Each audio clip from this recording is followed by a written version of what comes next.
जगातल्या निम्म्या ठिकाणी ही पिण्याच्या पाण्यासाठी मारामार होते. हे खरं आहे की निम्म्या जगात पाणी टंचाई ही गंभीर समस्या बनली आहे. युनायटेड नेशन्सच्या ताज्या अहवालातून ही सगळी माहिती समोर आली आहे. इतकंच नाही तर भविष्यातल्या पाणी प्रश्नाबद्दलही गंभीर बाबी नमूद करण्यात आल्यात. पाहूयात या सविस्तर रिपोर्टमधून.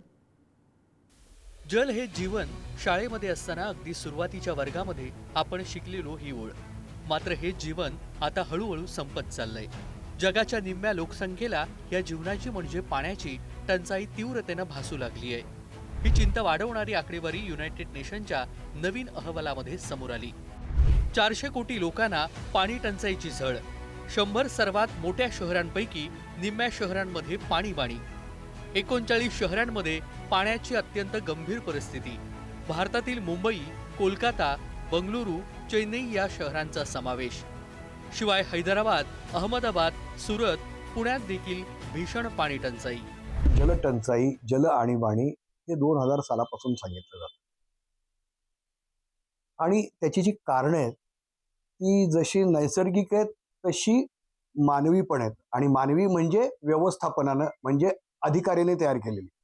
म्हणजे आता आपल्या देशाबाबतीत सांगायचं तर पडलेलं जे पाणी आहे ते मुरावं यासाठी ज्या पाणथळ जागा आहेत, नद्या, ओढे, तलाव, सरोवर हे बुजवून टाकण्याचं काम आपण जे विकासाच्या नादात केलेलं आहे त्यामुळे जमिनीत पाणी मुरत नाहीये.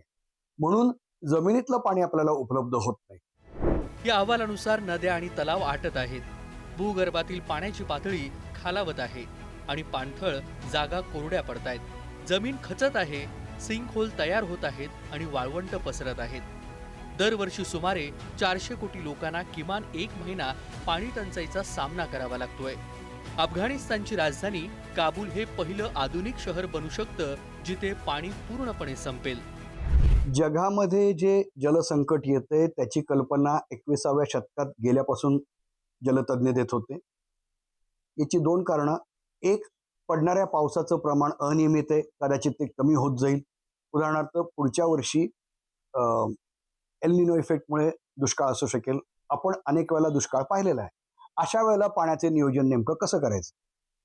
दुसरं, जगामध्ये अनेक ठिकाणी पाणथळ जागा बुजवून टाकलेल्या आहेत आणि त्यामुळे पाणी मुरतच नाही. त्यामुळे भूगर्भातलं पाणी आपल्याला किती मिळणार आहे, जमिनीवरचं पाणी किती मिळणार आहे, या सगळ्याचं गणित बांधून असं लक्षात येतंय की पाणी व्यवस्थापन योग्य नसेल तर आपण 0 वॉटर डे म्हणजे पूर्णपणे ठणठणाट पाण्याचा या दिशेकडे जाऊ शकतो, जे लातूरकरांनी अनुभवलेलं आहे. देऊळगावकरांनी म्हटल्याप्रमाणे अगदी 1990 पासून जगातील निम्म्या मोठ्या तलावांमधील पाणी कमी झालंय.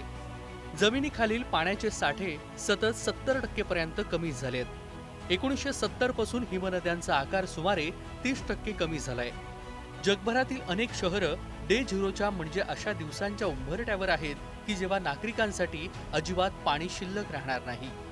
या शहरांच्या यादीत चेन्नईचाही नंबर लागतो. आपल्याकडेही लातूरमध्ये रेल्वेनं पाणी पोहोचवण्याची वेळ आली होती.